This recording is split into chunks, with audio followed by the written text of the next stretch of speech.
Greetings beloved, welcome back to Eden Media, and in this episode we are going to look at an interesting topic entitled Seeking Godly Counsel. We are going to learn where we are to seek counsel and who we are to seek this counsel from.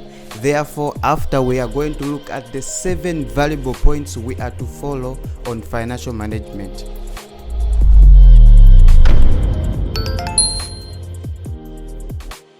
We see that in the world there are a number of mentors where we can seek counsel from, but God is warning against seeking secular counsel in this world. We see that God has entrusted the things that we have, therefore He has put measures and He has put a place where we are to seek counsel from. Let us read in the Bible from the book of Psalms chapter 1 from verse 1 to 3, where the Bible records and says, "Blessed is the man who walks not in the counsel of the ungodly, nor stands in the path of the sinners, nor sits in the seat of the scornful, but his delight is in the law of the Lord. And in his law he meditates day and night. He shall be like a tree planted by the rivers of water, that brings forth its fruit in its season, whose leaf shall not wither, and whatever he does shall prosper." Just like in the previous episodes that we've seen, we see that in this verse that we've read, God is warning us against seeking counsel from secular people, secular managers in this world. We see that God has written His law in our hearts. Therefore, He tells us that we should stand upon His law, we should stand upon His word. That is where we are to seek counsel from. Now that we've learned that we are to seek counsel from godly men, how are we to apply this principle in financial matters? We read again from the Bible in the book Proverbs chapter 3 verses 5 to 8, where the Bible says, "Trust in the Lord with all your heart, and lean not unto your own understanding. In all your ways acknowledge Him, and He shall direct your path. Do not be wise in your own eyes.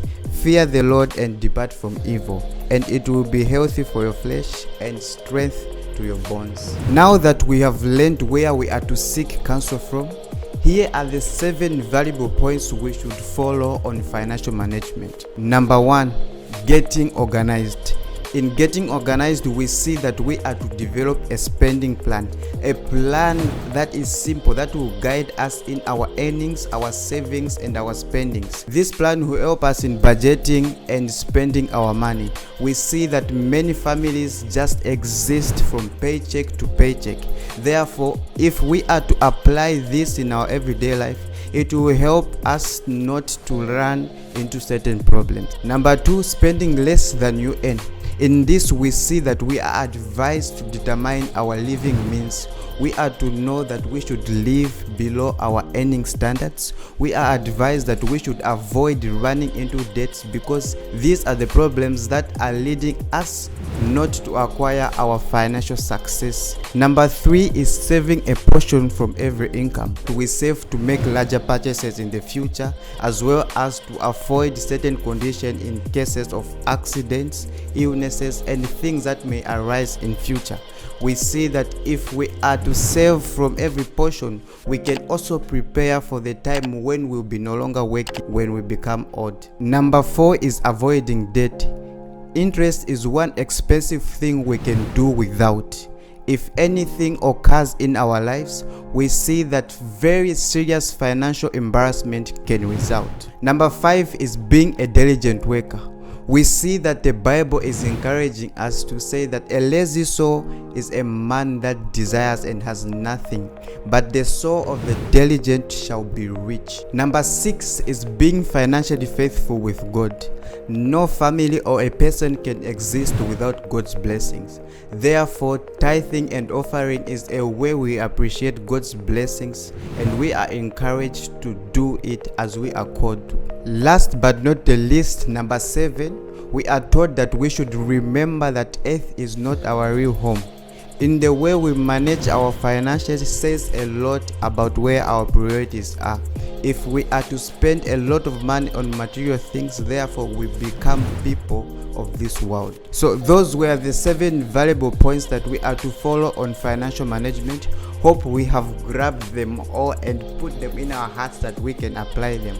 Therefore, in ending this episode, I'm going to read what Ellen White writes unto us. The wisest of men may learn useful lessons from the ways and the habits of the little creatures of the earth. The industrious bees gives to men of intelligence an example that they would do well to imitate.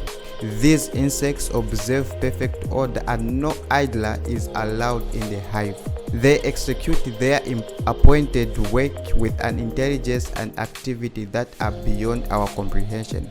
The ants, which we consider as only pets to be crushed under our feet, are in many respects superior to men, for he does not as wisely improve the gifts of God. The wise men cause our attention to the small things of the earth. Go to the ant, thou sluggard, consider her ways and be wise, which having no guide, overseer, or ruler, provideth her meat in the summer and gathereth her food in the harvest. The ants are a people not strong, yet they prepare their meat in the summer. So that was it for this episode. I hope we've learned quite a number of things.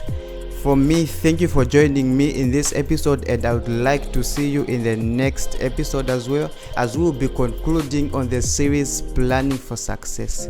Therefore, let us share and comment in the section. Let us also encourage others that we should come in large numbers to learn. With that being said, thank you, and Eden shall blossom again.